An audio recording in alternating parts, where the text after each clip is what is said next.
Matt Damon teaming up with Paul Greengrass once again for another Bourne movie? What could possibly go wrong?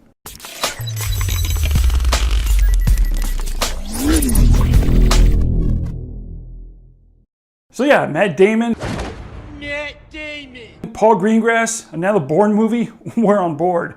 We've been fans of the Bourne trilogy, and we've been looking forward to this movie for a long time. But now he's back, and we saw it last night, and did we love it? Not really. No. But I'll tell you why.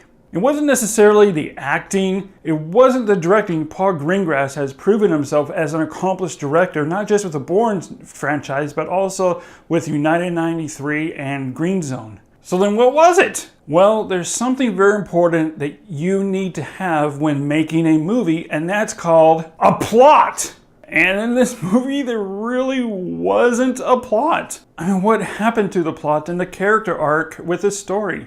This is why we love the Bourne movies.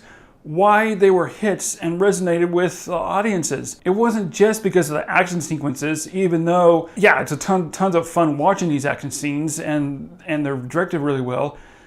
But mainly it's because of this character and his arc.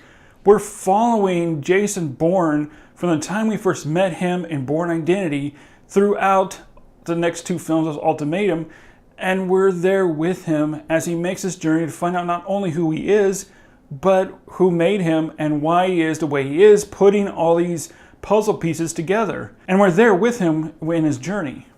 Guys, really, when you delete this from the movie, especially when a franchise, especially when the last three did it so perfectly, you can tell they tried to emulate the last three movies by giving Bourne more puzzle pieces to put together and trying to have us follow along with him, but it just didn't work. It didn't really go anywhere. And guys, to me, there is nothing more frustrating in a movie when a character you've been following and you've been resonating with brings up a situation or something he needs to do or something he needs to find out more about, and then nothing happens with it.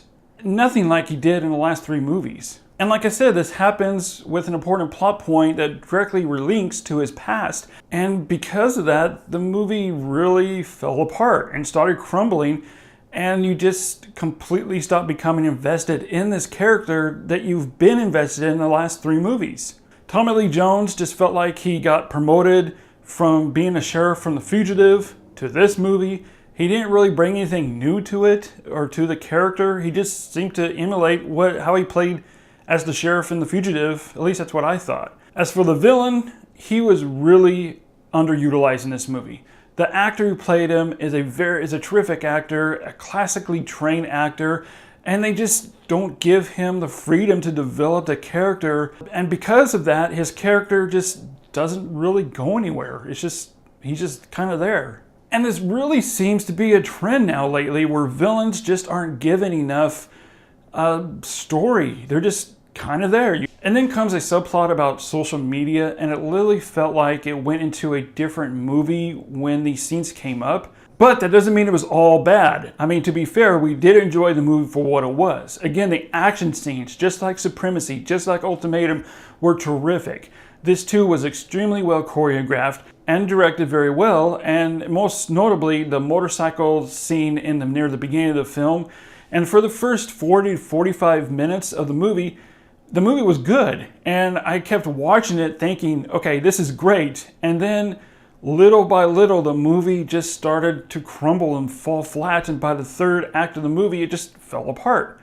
So guys, this was really mixed for us. We wouldn't say this movie was bad or terrible, but I wouldn't say it was good or great either. However, it does far surpass Bourne Legacy without a doubt. So all in all, if you're looking for another Supremacy or Ultimatum, you're going to be disappointed by this. So is this worth seeing? Well, I mean, let's face it, if you're a fan of the Bourne series, you're going to see it no matter what anybody says.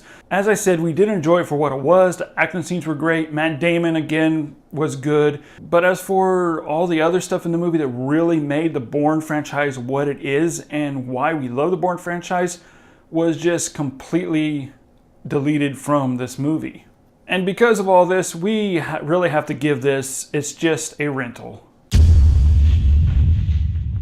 Now I want to hand it to you. I want to know what you guys thought of Jason Bourne. Let us know down below. As always, guys, thanks so much for watching. Thank you so much for your support. Hit that like button. Leave your comments down below. Subscribe if you haven't already so you can be entered to win that giveaway and to be notified when these new videos will be up on our channel. And as always, guys, we'll see you in the future.